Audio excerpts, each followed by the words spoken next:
Setelah sekitar 2 tahun menghilang dari kancah hiburan karena penyakit OCD atau Obsessive Compulsive Disorder yang mengakibatkan penderitanya memiliki pikiran dan dorongan yang tidak dapat dikendalikan dan berulang.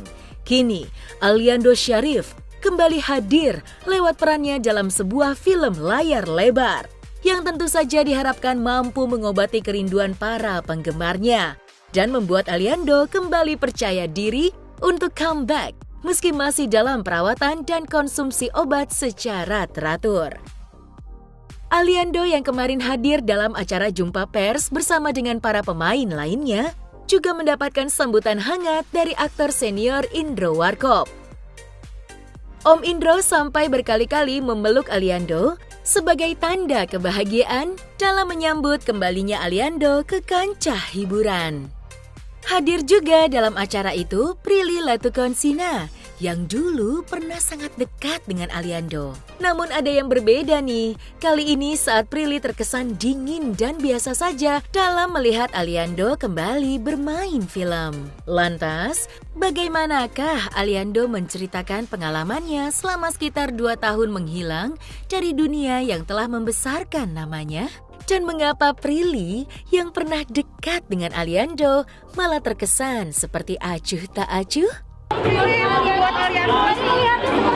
Kenapa sih yang diwawancara aku kan wawancara Alinya aja? Seperti apa sih Prilly melihat Aliando terlihat sudah sehat Prilly? Alhamdulillah happy kalau dia udah sehat, alhamdulillah seneng lah.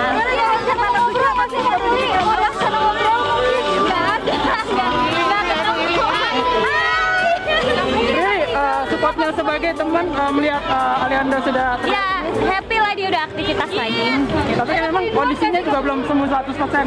Mungkin ada tips dari seorang Prilly untuk Aliando? Aku nggak ada sih, maksudnya kayak biasa aja. Ada keribuan.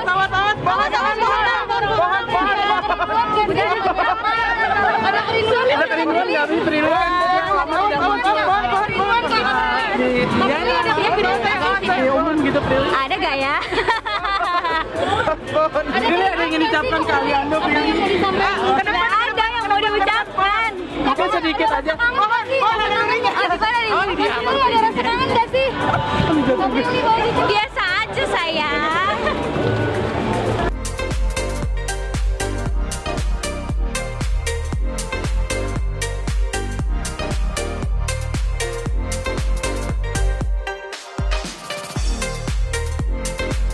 Ya, sekarang terakhir lagi itu Pak, dia balik lagi tampil di depan publik. Ya kembali, tapi nggak yang mungkin nggak kayak butuh proses, nggak yang main IG ya, update story ya sering gitu, paling nggak, tetap mungkin main film aja, kerja gitu aja sih paling. So ini kan sambil terapi soalnya. Oh iya. Mungkin kalau udah sembuh ya, Insta story ya, tiba-tiba ya main ngumpul gitu ya. Itu nggak ada sama sekali. So cuma bisanya terapi. Gue sebenarnya juga nekat juga mau masuk lagi ke entertain karena nggak maksa untuk banyak hal yang pasti, yang cukup aja toh sambil terapi, karena terapi selanjutnya itu komunikasi. Iya, seneng banget pastinya bisa balik lagi ke dunia entertain dan ya semoga di dunia entertain bisa lebih baik lagi dan banyak lagi kita bisa membuat hal-hal yang lebih bagus dari sebelum-sebelumnya. Kita sekarang berada di sini mewakili film Warkop DKI, Warkop DKI kartun ya, kartun. Pemainnya adalah pemain Warkop DKI Ribu 3 dan 4. Jadi ada Randy, ada Aliando, ada Dodot, ada saya. Tapi kebetulan saya double legend ya. Gua sama Prilly pun juga berempati untuk memberikan support agar Aliando bisa kembali lagi gitu. Support, nggak ada nyindir loh, nggak ada sama sini sama sekali. Hey Anda ya netizen ya yang mungkin julid, nggak ada sama sekali. Itu sama-sama berdua sama Prilly kita ngomong berdua di depan kamera, di depan handphone aku, itu berarti udah kita bareng-bareng setuju untuk posting itu gitu loh. Dan tidak ada menyindir apapun, malah kita memberikan support untuk Aliando gitu. Aku baru tahu ternyata Aliando lagi kena OCD gitu loh. Mungkin salah satu sakit psikis atau mental juga. Ya aku juga jujur dari tadi aku kepikiran banget, aku juga kayak kaget juga gitu loh. Sampai tadi aku sempat chat-chatan sama mamanya Aliando, dan mamanya Aliando juga udah mengatakan sebenarnya baik-baik aja, cuma memang somehow kadang-kadang memang Ali suka kumat aja gitu loh. Ya buat Ali, you got this, pasti bisa segera sembuh. Kita sebagai keluarga dulu satu produksi bareng-bareng, yang sama-sama sudah senang sama-sama dulu, pasti mendoakan untuk kesembuhan Ali supaya Ali cepat sembuh, cepat kembali normal, cepat bisa ngumpul-ngumpul lagi sama kita semua. Semoga next kumpul-kumpul sama teman-teman GGS Ali bisa ikut dan udah sembuh. Pokoknya doa dan juga support kita semua menyertai kamu. Yang aku ingat ya gitu, Ali tuh seru banget, bener-bener jahil, anaknya jahil banget. Terus kan dia jago banget main alat musik, dan aku tuh hobi nyanyi kan waktu di lokasi. Jadi sering banget kita ngejam bareng, Kevin main kahun, Ali main gitar, aku nyanyi, Pem nyanyi, Prilly nyanyi, Kamila juga kadang-kadang nyanyi, Kak Kiron yang suara kurang bagus juga kadang-kadang ikut nyanyi, seru-seruan. Terus Karicu, dia lagi kan bener-bener hobinya nyanyi, kalau bisa seriosa. Bener-bener kita ngumpul rame-rame, Diki juga, sama Diki sama Dahlia, bener-bener semua kalau ngumpul tuh kita bener-bener bisa serame itu, semua pemain sama Kak Citra, Kak Ridwan itu semua juga, ayah bahkan nginget semuanya tuh kayak sedih aja tahu dia sakit, karena dulu bener-bener dia bisa ngebaur dan bisa bener-bener bikin kita jadi lebih seru lah di lokasi gitu dengan kejailan-kejailannya, walaupun kadang-kadang suka bikin kesel juga. Tapi ya itu kan namanya keluarga ya, karena kita sama-sama setiap hari, jadi senang sama-sama, seru-seruan sama-sama, kadang kesel-keselan, tapi ya wajar gitu. Tapi tahu dia ngilang lama dan ternyata tahu dia ngilang karena dia sakit, ya sedih. Ya karena yang tadi aku bilang sih, waktu kita ngumpul kayak ada beberapa yang kayak terbesit aja, kayak kok Ali nggak pernah muncul ya, kok dihubungin susah ya. Terus ya di Instagram juga jarang ngepost gitu. Jadi kita kayak bertanya-tanya, kenapa sih sebenarnya gitu. Bagi Aliando tentu bukan hal yang mudah ya, karena hidup dengan penyakit OCD yang dideritanya itu. Sebab kadang masih saja ada dorongan yang berulang yang membuat Aliando melakukan sesuatu yang tidak bisa dikendalikannya. Berbagai bentuk emosi yang muncul secara tiba-tiba inilah yang membuat Aliando masih harus tetap kontrol secara rutin dan terus berlatih untuk bisa mengendalikan dirinya.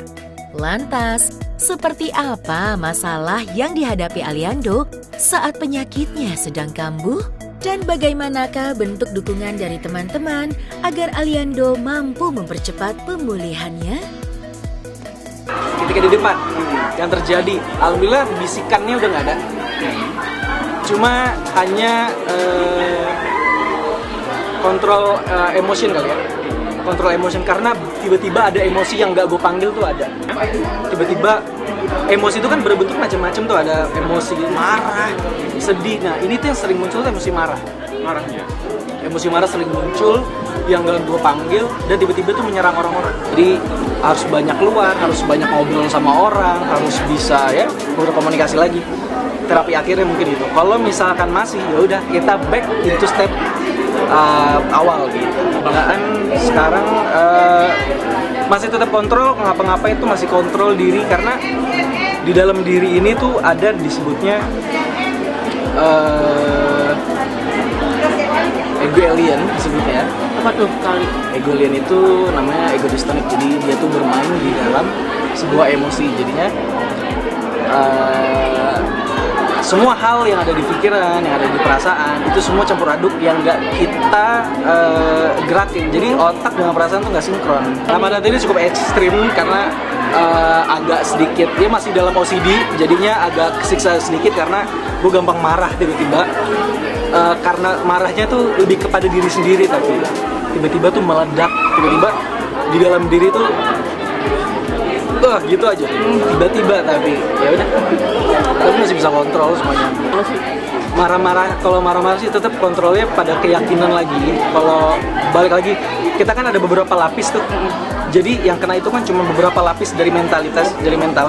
Jadi dia tuh nggak sampai, ibarat ada 7, dia tuh nggak sampai ke 7-nya, paling nyampe 5. Jadi masih ada 2 lagi yang bisa kita pikirin, kita bisa kontrol itu. Jadi mungkin gue pengen tahu apa sih yang 2 mental ini ngelihat ada apa di sana. Oh ternyata ada itu. Coba ditenangin, coba dicari tahu apa masalahnya, dan coba dipikirin dengan baik. Nanyain soal Aliando yang kemarin ngaku kena sakit OCD, pendapat seorang pria Palestina yang katanya digadang-gadangkan pernah dekat sama Aliando. Semoga dia udah konsul ke psikolog, ya dong. Iya dong, Jadi masa ke dukun? Ya enggak kan, semoga dia udah konsul ke psikolog secara berkala. Amin. Soalnya kan kalau kayak gitu tuh nggak bisa cuma sekali, Kak. Jadi beneran dia harus berkala konsul sama psikolog, ngasih minta terapinya harus apa gitu loh. Karena untuk menangani mental illness itu kan nggak bisa sembarangan. Sebenarnya setiap hari terapi, Mas, karena dari dalam diri kan. Kalau sama psikolognya konsultasi itu 2 kali sehari. 2 kali sehari. 2 kali seminggu. 2 kali seminggu. Karena gue kan dikasih PR terus, dikasih untuk berlatih, gimana perkembangannya, apa yang udah dicatat, apa yang udah dilawan, apa aja yang keluar kata-katanya. Itu tuh kadang udah dikasih ini, kata-kata yang keluar tuh ini dan ini dan ini. Emosi apa aja yang keluar, ini dan ini. Gitu. Terus ada lagi ya affirmation gitu-gitu, banyak. Ada faktor genetika. Kalau kakek neneknya atau orang tuanya atau saudaranya ada yang OCD, kemungkinan yang bersangkutan ini mengalami OCD lebih besar, risikonya lebih besar dibanding orang yang keluarganya tidak ada riwayat OCD. Itu penyebab dari OCD, antara lain faktor genetika. Ini biasanya ada faktor genetik dan lingkungan. Kalau faktor genetik mungkin orang tuanya dia atau kakek neneknya ada yang menyandang ini, sehingga dia risikonya kena OCD lebih besar dibanding anak-anak atau keluarga yang tidak ada riwayatnya itu. Untuk bisa main film lagi, ini lagi dicoba, semoga sanggup. Dan nggak seperti beberapa waktu yang lalu yang benar-benar agak sedikit berantakan ya, sayanya. Tapi jadi ya udah kayak terima jadi apapun itulah. Ada film pastinya, dan semoga filmnya ini ngebantu juga untuk bisa ngeluarin terapi untuk bisa berkomunikasi dengan baik.